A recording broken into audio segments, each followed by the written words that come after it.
الحمد لله جل وعلا، وصلى الله وسلم على رسوله المصطفى ونبيه المجتبى وأمينه على وحي السماء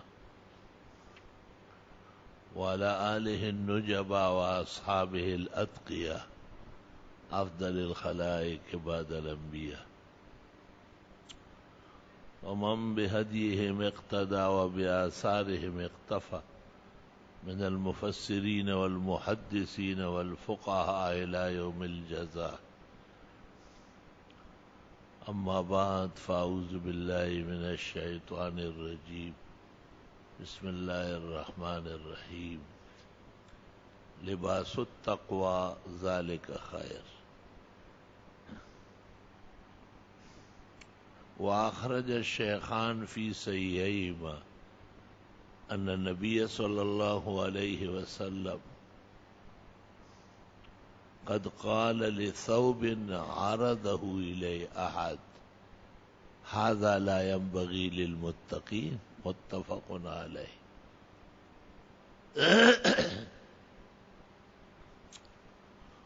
اللهم صل وسلم على النبي وعلى آله وأصحابه وبارک وصل وسلم علیہ.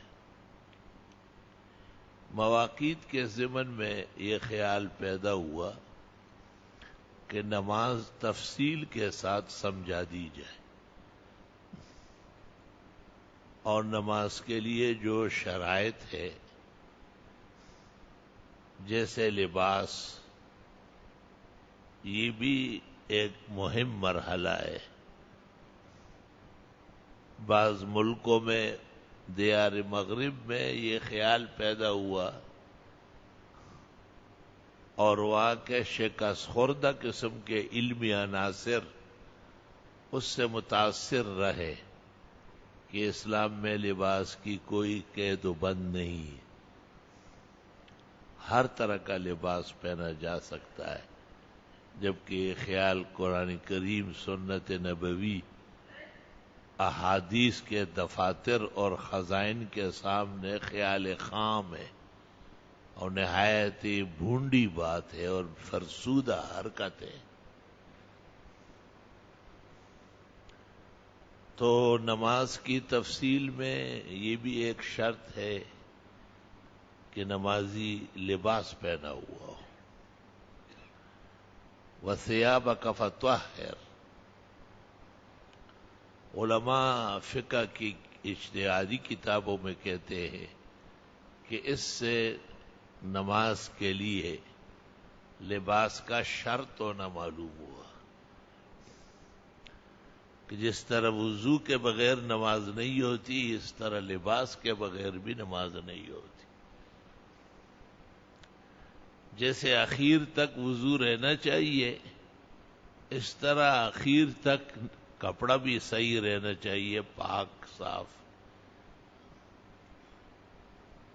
اور مرد اور زن دونوں کے لیے، بلکہ فقہاء کہتے ہیں چھوٹے بچوں کو بھی صحیح لباس پہنایا جائے. کسی لڑکے کو ایسا کپڑا پہنانا جو لڑکی دکھائی دے حرام، ناجائز، گناہ کبیرہ لکھا ہے. اور کسی لڑکی کو، بڑے معصوم بچی کیوں نہ ہو، ایسا لباس پہنانا کہ وہ لڑکا دکھائی دے، ناجائز ہے. یہ سب اسلام کی تعلیمات، اوامر و نواہی ہے جن کی پابندی مسلمانوں نے کرنی. دیکھ لیا جائے تو دو مسئلے، لباس کا اور حلال و حرام کا، حلت و طعام اور حرمت و طعام، یہ تقریباً ہم رنگ ہے. قرآن کریم میں ایک شکر گزار بستی والے جب ناشکر ہو گئے تو اللہ نے ان کو جو سزا دی ہے وہاں بھی فرماتے ہیں فَأَذَاقَهَا اللَّهُ لِبَاسَ الْجُوعِ وَالْخَوْفِ. اللہ نے اس کو تنگی رزق کا جامہ پہنایا اور ان پر خوف مسلط کیا. آدم علیہ السلام کو کہا گیا تھا کہ جنت میں کھاؤ پیو لیکن اس ایک درخت کے قریب نہ جانا. شیطان نے ورغلایا اور بشری لغزش کروائی اور اس سے بھی کھلایا. قرآن کہتا ہے فَلَمَّا ذَاقَا الشَّجَرَةَ، چکا. ذاقا یذوقو کے معنی آتے چکنا. بدت لہما سوآتہما، ان کے شرم کی جگہ کھلنے لگی اور کپڑا اتر گیا اور جنتی لباس ختم ہونے لگا. اس سے پتہ چلتا ہے کہ دنیا کے اندر سب سے حلال خور طبقہ علماء کا ہے، طلباء کا ہے، جن کا لباس ہمیشہ شریعت کے عین مطابق ہوتا ہے. مجال نہیں ہے کہ کوئی گندا اور پلیت لباس غلیظ لوگوں کا اور لنگوٹیا قوم کا لباس وہ پہن لے. اس سے معلوم ہوتا ہے کہ ان کا رزق حلال ہے اور وہ اشتباہ اور شک شبے سے پاک رزق ہے. الحمدللہ. اور جتنے بڑے بڑے لوگ ہیں لیکن ان پر حالات آتے ہیں. ایک آدمی نے داڑھی بھی رکھی ہے لیکن سر ننگا ہے. چہرہ اس نے سنت کا بنایا ہے لیکن پوری سنت ماننے کے لیے تیار نہیں ہے. آستین آف پہنا ہوا ہے کونیوں سے اوپر قمیص ہے اور یہ منع ہے. یہی پتہ نہیں کس چکر میں داڑھیاں رکھ لیتے اور پھر گلے میں انگریزوں کا سلیب اور ٹائی بھی لٹکاتے اور شرم تم کو مگر نہیں آئی. یہی وہ لوگ ہیں جن کا مولانا اشرف علی نے لکھا ہے. ایک علاقے کا نام لیا ہے کہ وہاں کے لوگ نام ہندو رکھتے ہیں، مندر میں جا کے ٹھیکا لگواتے ہیں، بت کا پرشاد چڑھاتے ہیں اور نماز بھی پانچوں پڑھتے ہیں، زکوٰۃ روزہ حج سب کے قائل ہیں. آدھا تیتر آدھا بٹیر.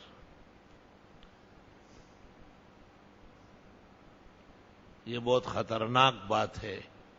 علماء کو اس طرح متوجہ ہونا تھا، اور جس طرح اس نے کسی دینی خیال اور دینی بیان سے داڑھی رکھی ہے، اس سے بڑھ کر سنت سر ڈھانکنا ہے، اس سے بڑھ کر سنت انگریزی بدوباش کو ترک کرنا ہے.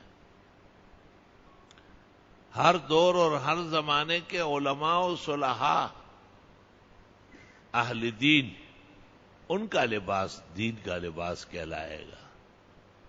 اگر عرب میں بڑے کرتے اور رومال ہے تو وہ علمی لباس ہے، اسلامی لباس ہے. اگر پاکستان، افغانستان، ایران کے بعض اسلامی صوبوں میں اگر پگڑی اور بھاری لباس کا اہتمام ہے، یہ اسلامی لباس ہے. لباس التقوی ذالک خیر. مفسرین کہتے ہیں یہاں مضاف محذوف ہے، لباس اہل التقوی ذالک خیر. پرہیزگار لوگ، اللہ سے ڈرنے والے لوگ، ان جیسے لباس اختیار کر لیں. اللہ اکبر و کبیر. رسول اکرم صلی اللہ علیہ وسلم کی خدمت میں ایک قیمتی کپڑا پیش کیا گیا. کہتے ہیں بہت زیادہ سوچا کپڑا تھا اور ریشم کا بنا ہوا تھا، اور ریشم دنیا میں منع ہے خاص کر رجال کے لیے. جیسے سونا چاندی کا زیور پہننا منع ہے، ریشم بھی منع ہے. آپ نے اس کو دیکھا اور دیکھتے ہی کہا ھذا لا ينبغي للمتقین، اللہ سے ڈرنے والے ایسا کپڑا نہیں پہن سکتے. معلوم ہوتا ہے کہ کپڑے سے بھی ڈر پیدا ہوتا ہے، اور کپڑے سے بھی بے نیازی، انحراف، بغاوت پیدا ہوتی ہے. غلط لوگوں کے کپڑے پہنیں گے تو غلط کار ہو جاؤ گے.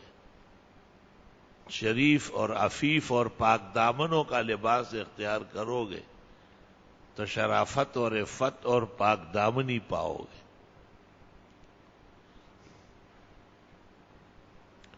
کس منہ کہا جاتا ہے کہ لباس میں آدمی آزاد ہے؟ 500 فقہاء نے عالمگیری میں لکھا ہے کہ مرد کے لیے ضروری ہے کہ قمیص کے آستین کم از کم کونیوں تک ہو، اور خاتون کے لیے تو یہ ڈھانکنا فرض ہے.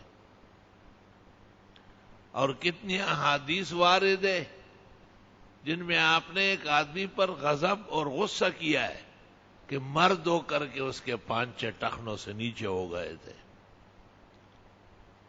صحیح مسلم میں ہے اور ابو داؤد ترمذی میں بھی کہ آپ نے کہا 3 آدمی ایسے ہیں جن کو 3 سزائیں ملے گی. لا یکلمہم اللہ، اللہ ان سے بات نہیں کرے گا. ولا ينظر الیہم، نظر رحمت سے نہیں دیکھے گا. ولا یزکیہم، اور نہ ان کو پاک نہیں ہونے دے گا. المنان، احسان جتلانے والا، اور المنفق سلعتہ بالیمین الکذب، خرید و فروخت میں قسمیں کھا کے جھوٹ بولنے والا. ومسبل الازار، اور وہ مرد جو پانچے پتلون کے یا قمیض شلوار کے یا پاجامے کے یا دھوتی کے ٹخنے سے نیچے رکھتا ہے. کتنی سخت سزائیں ہیں. کراہت تحریم کی دلیل ہے. جن فقہاء نے کراہت تنزیہ کہا ہے وہ شاید احادیث سے یکسر بے خبر رہے. سخت ترین سزائے. قیامت کے دن اللہ ان کو دیکھے گا ہی نہیں نظر رحمت سے، اللہ ان سے بات تک نہیں کرے گا. کتنے ناراض ہیں، اور ان کو پاک نہیں ہونے دے گا. شرح نووی کے اندر امام نووی کو بہت زیادہ گرانی پیش آئی. وہ کہتے ہیں یہ تو بالکل کافر معلوم ہو رہا ہے. پاک نہیں ہونے دے گا تو جنت کیسے جائے گا؟ کیسے پلیت آدمی جنت جائے گا؟ تو پھر خود ہی جواب دے دیے بلا دلیل کے کہ دیگر نصوص سے پتہ چلتا ہے کہ ایک نہ ایک دن اللہ اس کو پاک کر دے گا. پتہ نہیں جہنم میں جلا کے یا زنکدن میں پٹا کے یا قبر میں خوب رسوا کر کے اور اس کے گناہ جڑا کے اس کو چور چور تکایا کسی جنت کے کونے کانچے میں گھسیٹے گا. تو ضرورت کیا ہے؟ کیا فیشن کر رہے ہو؟ عام طور پر جب ہمارے اہل علم سے پوچھا جاتا ہے تو وہ کہتے ہیں مکروہ تو ہے، نماز ہو جائے گی. مجھے بڑا تعجب ہوتا ہے ان کی جرأت پر کہ پیغمبر کے بارے میں کتنے جھری ہوتے جا رہے ہیں. شکوہ مجھ سے کرتے ہیں، حال اپنا خراب ہے. ابو داؤد شریف کتاب اللباس، نسائی ابن ماجہ مسند ابی اعلیٰ، تمام معتبرات میں یہ حدیث موجود ہے کہ آپ کی خدمت میں نماز کے بعد ایک شخص آیا اور اس نے نماز پڑھی، اور نماز پڑھنے کے بعد آپ کو کہا السلام علیکم. آپ نے کہا اعد صلاتک ووضوءک جمیعا، وضو اور نماز دوبارہ کر لو. اس نے وضو بھی کیا، نماز بھی پڑھی، پھر آیا آپ کو کہا السلام علیکم. آپ نے کہا اعد صلاتک والوضوء جمیعا، نماز وضو دونوں دوبارہ کرو.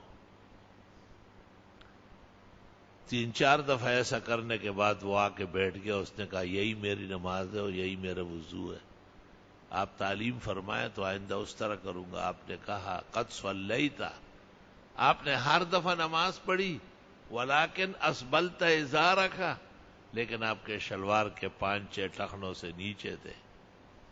وَإِنَّ اللَّهَ لَا يَقْبَلُ صَلَاةَ مُسْبِلِ الْإِزَارِ، اللہ ایسے مرد کی نماز قبول نہیں کرتا جس کے 5-6 ٹخنوں سے نیچے ہو. علماء کہتے ہیں نماز میں اشد منع ہے. عام حالات میں بھی مرد کی مردانگی کا تقاضا ہے کہ وہ کبھی بھی ٹخنوں کو شلوار کے پانچوں میں دھوتی اور پتلون کے پانچوں میں نہ ڈھکنے دے. اس پر سخت وعید اور غضب آیا ہے. بخاری شریف میں کہ ایک شخص بہت فیشنیبل تھا، جیسے اس زمانے کے یہ عورت نما مرد. اور ایک بچے سے پوچھا گیا نا، گاڑی میں کوئی بیٹھا ہوا تھا، یہ کون ہے؟ خواجہ سرا بیٹھا ہوا تھا. تو اس نے کہا یہ تو انکل بھی نہیں ہے اور آنٹی بھی نہیں ہے، آنٹو ہے. ہاں، تو یہ جو آنٹو پیدا ہوئے ہیں یہ اپنی مردانگی اور اپنی عزت اس سے بڑھاتے ہیں کہ کپڑوں میں فیشن ویشن کرتے ہیں، حالانکہ ان کی بیویاں سب عدالت گئی ہے خلا لینے کے لیے. ان کی مردانگی پہلے ہی ختم ہو چکی ہے. شرم تم کو مگر نہیں آئی. مردانگی تو اتباع شرع سے اللہ دے دیتا ہے. شریعت کی خلاف ورزی کرنے کے بعد تو بہت بیماری لائق ہو جاتی ہے. اور جس وجہ سے آپ نے فیشن قبول کیا ہے، شریعت کے مقابلے میں اس وجہ کے سامنے رسوا ہوں گے. یہ قاعدہ لکھا ہے کہ اگر اولاد کے لیے نافرمانی کی تو اولاد نافرمان ہو جائے گی. اگر بیوی کو خوش کرنے کے لیے سنتوں کو روند لیا تو اسی بیوی کے ذریعے عزت کو بٹا لگے گا. اگر مال و دولت کے محبت میں اور حرص و لالچ میں نماز قضا کی جماعتیں چھوڑ دی اور شریعت کو طرح دے دیا تو وہ مال نصیب نہیں ہوگا. وہ بڑے بڑے غراموں میں اور بڑے بڑے تاوان میں اور ڈنڈ میں چلا جائے گا، اور جیسے تھے ویسے ہی خوار بدگار رہ جائے گا. ترمذی شریف کی ایک حدیث بھی اس پر دلالت کر رہی ہے. آپ نے فرمایا من فاتتہ صلاۃ العصر، جس کی عصر کی نماز فوت ہو گئی. تو فوت ویسے نہیں ہوتی یا بچوں کے خیال میں یا مال کے خیال میں. فَكَأَنَّمَا وُتِرَ أَهْلُهُ وَمَالُهُ، گویا اس کا اہل و عیال مال و دولت سب تباہ و برباد ہو گئے. علماء دین کہتے ہیں اس حدیث کے 3 مطلب ہیں. یا تو آپ نے تجربہ بیان کیا تو نبی کے تجربے سے بڑھ کر کس کا ہوگا کہ جو نماز جیسی دولت اولاد یا مال کے لیے ضائع کرتا ہے وہ مال اور وہ اولاد رہیں گے نہیں. دوسرا یہ کہ یہ آپ کے پاس وحی آئی ہے، وَمَا يَنْطِقُ عَنِ الْهَوَىٰ إِنْ هُوَ إِلَّا وَحْيٌ يُوحَىٰ، وہی بھی اٹل ہے، خدائی کلام ہے، اس میں تو خطا و چوک ہے ہی نہیں. کہ جو بھی مال و دولت کے محبت میں نماز عصر ضائع کرتا ہے اس کا مال اور احوال اور اہل و عیال سب کو نقصان پہنچ جائے گا. تیسری توجہ یہ ہے کہ یہ پیغمبر بد دعا دے رہا ہے کہ جس امتی نے، جس ظالم نے نماز عصر جیسی دولت، جس کے لیے قرآن کہتے ہیں حافظوا علی الصلوات والصلاۃ الوسطیٰ، تمام نمازوں کا خیال رکھو، خاص کر نماز عصر کا. ترمذی و سننین میں ام المومنین عائشہ کہتی ہے یہ ڈر نہ ہوتا کہ لوگ کہیں گے عائشہ نے قرآن میں اضافہ کیا تو میں اس کے ساتھ لکھ لیتی کہ العصر، وسطیٰ سے مراد نماز عصر. تو اتنی بڑی تاکیدی نماز ہے. اس دن ہم یہاں سے روانہ ہو رہے تھے نوری آباد. حضرت اقدس فقیہ الامت مولانا مفتی محمود صاحب کے یاد و ثواب میں جو مسجد بن رہی، کچھ مہمان آئے تھے باہر ملکوں سے، ان کی بھی خواہش تھی کہ دکھا دے. تو کچھ کام کاج یہاں ایسے پڑ گئے کہ دیر ہونے لگی. انہوں نے کہا کہ چل سکتے ہیں وہاں کیونکہ نماز کئی، میں نے کہا نہیں، اس طرح نہیں چلنا ہے. نماز عصر وقت پر جماعت کے ساتھ پڑھنی اور وہ ممکن نہیں ہے، راستہ زیادہ ہے. الحمدللہ قریبی مدارس کے شیڈ پہ جا کے انہیں اور عجائب و غرائب دکھایا. میں نے کہا یار زندہ صحبت باقی، میں عصر کی نماز کو اپنے محل سے آگے پیچھے نہیں ہونے دوں. الحمدللہ یہ کوئی احسان نہیں، نہ ہمارا کوئی تقوی و ورع ہے، یہ ہمارے اوپر فرض قطعی ہے. اس کے نہ کرنے میں ہمیں باقاعدہ سزا سنائی گئی ہے. تو یاد رکھو، کان کھولو اور نمازوں کو گپ شپ نہ سمجھو. یہ عام طور پر مارکیٹوں کے اندر جو شاپ کیپر بیٹھے ہوتے ہیں، دکاندار، یہ بیٹھے رہتے ہیں. تو جب مغرب قریب ہو جاتی ہے تو جا کے عصر بھی پڑھ لیتے اور پھر مغرب پڑھ کے آ جاتے. ترمذی شریف میں ہے کہ جو بیٹھا رہتا ہے، سورج ڈوبنے لگتا ہے اور پھر عصر پڑھتا ہے، تلک صلاۃ المنافق، یہ بے ایمان آدمی کی نماز ہے. یہ منافق بے ایمان ہے. اس نے اپنی مرضی سے جماعت نکالی، اپنے اختیار اور اقتدار سے مال کو ترجیح دی اور نماز کو دھکا دے دیا. دکاندار، شاپ کیپر، مارکیٹوں والے کان کھول کے سنے، اس سے 20 نہیں ہوگا. ایسے ایسے تاوان اور ڈنڈ تم پہ آ جائیں گے. دیکھو نواز شریف کو اور اس کے سارے گھرانے کو، اور وہ دوسرے کو جس کو عمران خان کہتے، یہ اس لیے کم سامنے آتا ہے کہ اس کا چہرہ ڈاکو کے سردار کا ہے. یہ وہ لوگ ہیں جن کی جائیدادوں میں میلوں ٹرین چلتی ہے، لیکن سیر نہیں ہوئے. یہ بھوکے ہیں اور بھوکے رہیں گے، کیونکہ انہوں نے کب نمازوں کا اہتمام کیا ہے. ان کے قریب ہونے والا مولوی بھی سچا ہونے کے باوجود سچ نہیں بولتا. وہ بھی اپنا غرض اور الو سیدھا کرنے کے لیے آگے بڑھتا ہے. فَإِلَى اللَّهِ الْمُشْتَكَى. نمازوں کے اوقات بہت زیادہ ضروری ہے. حضرت عمر نے اسلامی سلطنت کے گورنروں کو شاہی فرمان جاری کیا تھا کہ حافظوا علی الصلوات، نمازوں کا خیال رکھو، لأن من حافظها فهو لغيرها احفظ. جو نماز کی محافظت کرے وہ اور کام بھی بہترین کرے گا. ومن ضيعها، اور جس نے نماز جیسی دولت ضائع کی، فهو لغيرها اضيع، وہ اور کام بھی نہیں کرے گا، سب ضائع کرے گا. اس کی تفصیل میں نہیں کر سکتا ہوں، لیکن اپنا سمجھ لو کہ نماز پڑھنے اور نہ پڑھنے کے درمیان بہت بڑی مسافت ہے. نماز پڑھنا مومن مسلم کا کام ہے، اور نماز کی پرواہ نہ کرنا یہ کافر اور منافق، بے دین اور جہنمی کا خیال ہے. دونوں میں زمین و آسمان کی مسافت ہے. لباس کے سلسلے میں بہت زیادہ احتیاط کی ضرورت ہے.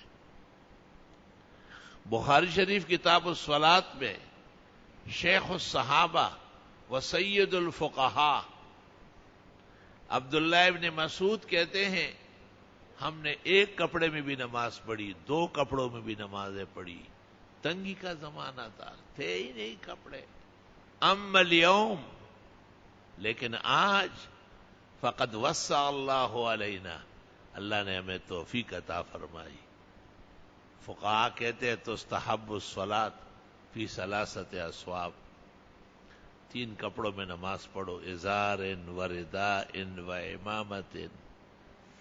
نیچے کا کپڑا شلوار یا دھوتی، اوپر کا کپڑا قمیص یا کرتا، سر پر ٹوپی، اس کے اوپر امامہ. اگر ٹوپی بھی ہو تو ثابت ہے، بغیر ٹوپی کے بھی امامہ ثابت ہے.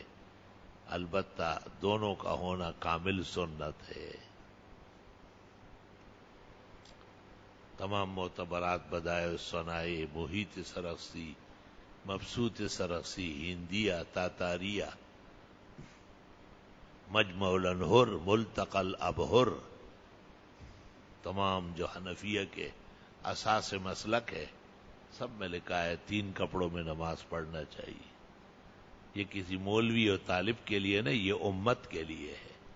شرائع اور کتاب امت کے لیے ہے. لیکن علماء اور طلباء میں غیرت زیادہ ہے. علماء اور طلباء میں حیا ہے، تہذیب ہے، تمدن ہے. انہیں اپنے علمی ارث اور شاعر اسلام کی قدر ہے. خدا ہمیشہ قدر و عزت سے مالا مال رکھے. اس لیے انہوں نے 15ویں صدی میں بھی انبیاء اور اولیاء اور متقیوں کا نقشہ قائم دائم رکھا ہے. اللہ تا قیامت روب و بہار رکھے، ہر زوال و خزان سے محفوظ فرمائے. میری ایک چھوٹی سی پوتی ہے، انور شاہ کی بیٹی ہے. حسنا نام ہے. تو وہ میری پگڑی کو دیکھ کے، اب چھوٹی ہے 1 سال کی ہے، دادا وغیرہ تو کہہ نہیں سکتی ہے، تو اس کو دیکھ کے کہتی ہے الا اللہ الا اللہ، یعنی میرے دادا کی پگڑی ہے. لاٹھی کو دیکھ کے کہتی ہے الا اللہ الا اللہ، یہ بھی اس کی لاٹھی ہے. سبحان اللہ و بحمدہ سبحان اللہ العظیم. بچوں کو نیکی کی تعلیم دو، بچوں کے ذہن کی صفائی کرو، بچوں کو گندے معاشرے اور حرام سکولوں سے بچاؤ. یہ ناسور اور باوسیر جو سکولوں میں پھیلا رہے ہیں ان پر نظر رکھو. فیس دو، تنخواہ دو، ڈبل دو، لیکن ان کے استاذ اور اتالیق کو اپنے مذہب کا رجحان، اپنے تعلیمی احوال، اس کی پابندی کرواؤ کہ میرے بیٹے کو غلط سلط کام نہ سکھاؤ. اللہ اکبر و کبیرہ. اساتذہ بہت قسم کے ہیں. بعض ایسے اساتذہ ہیں کہ بادشاہ ایک طرف اور ان کا جوتا دوسری طرف، ایسے قیمتی استاذ بھی ہیں. اور بعض ایسے ہیں کہ وہ بہت ہی زیادہ آزاد خیال ہے. اور میں قرآن کے سامنے اور شب جمعہ کے مبارک نشست میں تفصیل میں تو نہیں جا سکتا ہوں، عقل مند اشارہ سمجھ لیتا ہے. ان سے کام نہیں بنے گا، ان سے بچوں کو بچانا پڑے گا. اللہ اللہ. میں نے پہلے بھی شاید بیان کیا ہے، ایک میراثی ڈول ڈپکڑے ٹھیک کرتا تھا، طبلہ صحیح کرتا تھا، سرنگی صحیح کرتا تھا، ڈول دف. تو ایک طالب علم کہیں وہاں سے گزرتا تھا، یہ بھی بادشاہ لوگ ہیں، اس کو وہاں بیٹھنے کی عادت ہو گئی. اس سے پوچھتا تھا یہ کیا ہے، یہ طبلہ ہے، یہ کیا ہے، یہ ڈھولکی ہے، یہ کیا ہے، یہ دف ہے. اچھا. تو تھوڑی دیر بعد وہ اس کو کہتا تھا بیٹے نماز کا وقت ہو گیا، اذان ہو گئی ہے، آپ طالب علم ہے، وارث الانبیاء ہے، آپ جائیں نماز پڑھیں، ہمیں چھوڑیں، ہم تو بہت گناہگار ہیں. اور اس کو کہتے تھے آپ کم بیٹھا کریں، آپ سبق زیادہ پڑھیں، یہ اچھا کام نہیں ہے، اس کو ذلت کی نگاہ سے دیکھا جاتا ہے.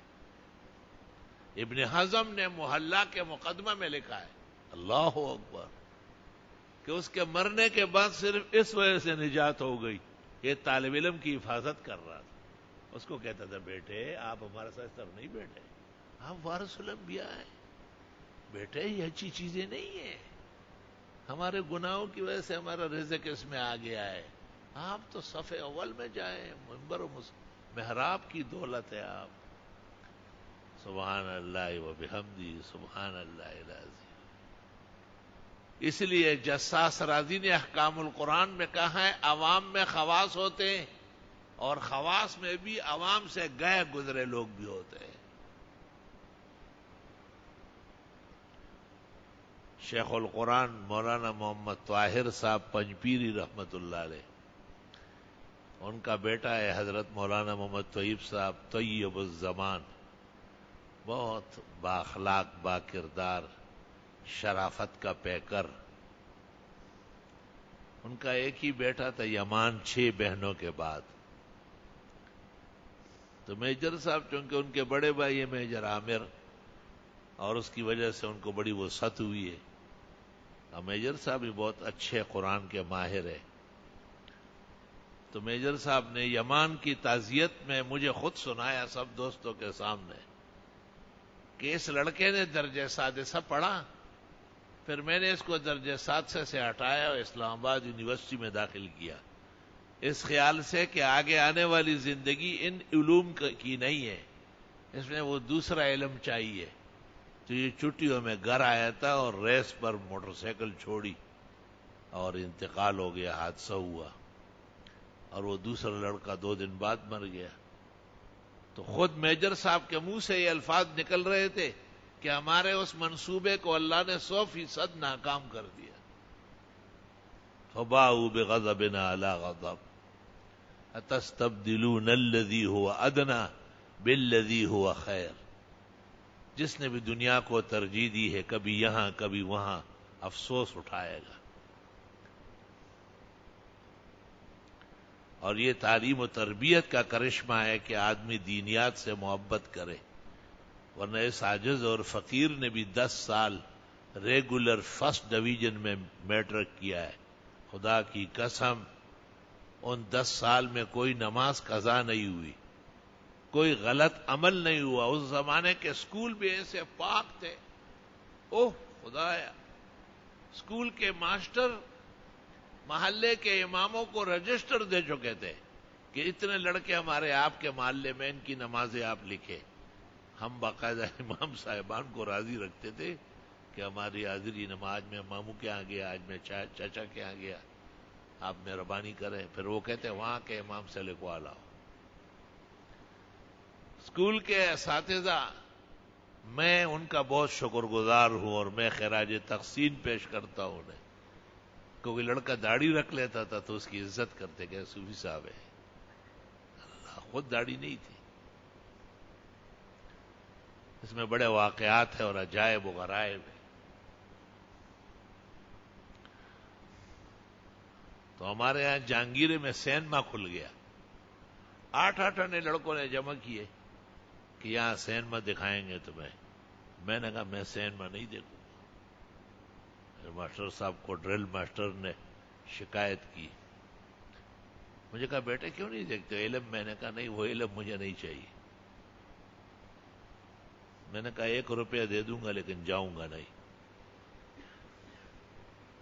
تو ماسٹر صاحب نے ڈرل ماسٹر کو بلایا اور کہا سارا پروگرام کینسل کرو. لوگوں کو 8 آنے واپس کو. یہ بیٹا صحیح کہہ رہا ہے، غلط ہے. چونکہ وہ بھی ایک عالم کا بیٹا تھا ماسٹر، اور ان کے والد صاحب یک صاحب محمد عمر، وہ مولانا لطف اللہ صاحب علی گڑھی کے شاگرد تھے، جن کے نام پر میرے استاذ کا نام ہے. تو اس کو جوش آیا، آنکھوں میں آنسو آئے. کہتے بیٹے اسکول پڑھتے ہوئے بھی یہ خیال رکھ سکو گے؟ میں نے کہا جتنا ہو سکے کرو، جانا نہیں ہے. میں نے ہائے ہائے کیسے لوگ ہیں. دیکھتا ہوں تو آنکھ جو کچھ دیکھتی ہے لب پہ آ سکتا نہیں. محو حیرت ہوں کہ دنیا کیا سے کیا ہو جائے. اس زمانے میں اسکولوں کے اندر ننگے سر لڑکا نہیں تھا. ملیشیا کے کپڑے اور کالی ٹوپی یا نیلی ٹوپی کی اجازت تھی. ننگے سر جا کے اس کی خیر نہیں تھی. آج باقاعدہ اسکولوں کا فضا بنا دیا گیا اور لڑکے بالکل لفنگوں کی طرح، بالکل حجرت حنبیل کی طرح بغیر ٹوپی کے جاتے ہیں، اور وہی ان کی عادتیں خراب ہو گئی. لا الہ الا اللہ.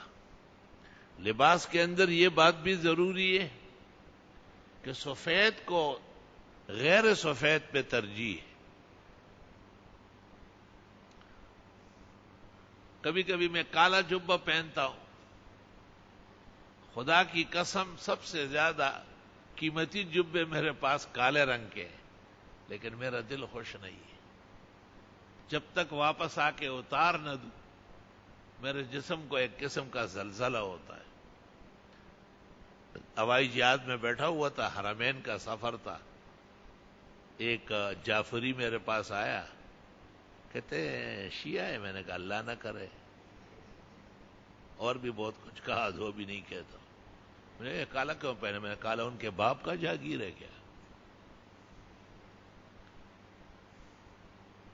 میں نے اپنے ساتھیوں کو کہا کہ یہ گڑچا بھی کافی ہے میرے لیے کہ کالے جبے میں لوگ مجھے رافضی سمجھتے ہیں. میں نے کہا یہ للائی اٹھا سو ہم دام لڑکو روڑ. انسان ہے، انسان ہو، حیا اور شرم ہو، اس کو عبرت ہو جاتی ہے. میں نے کہا رک گیا تھوڑے مورے بس دے.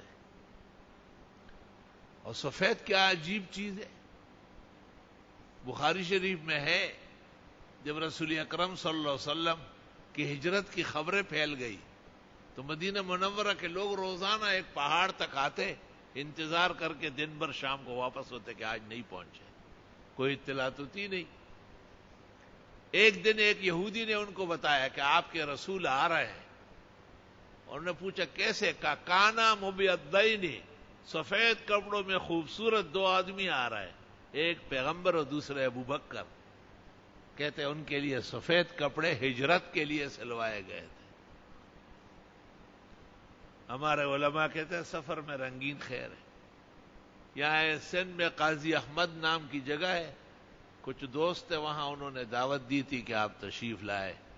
میں تھا اور جامع المعقول والمنقول مولانا حمداللہ صاحب ڈاگئی تھے، شفاہم اللہ و شفاء عاجلہ، محدث سرحد مولانا حسن جان، استاذ العرب والعجم مولانا شیر علی شاہ، میرے شیخ سید و سند مولانا عبدالحنان، مولانا امین اکاڑا، مناظر ملت، سارے علماء یہاں مہمان تھے، ساتھ لے گئے. ان کا مقصد یہ تھا کہ ذرا ہوا بدلی ہو جائے.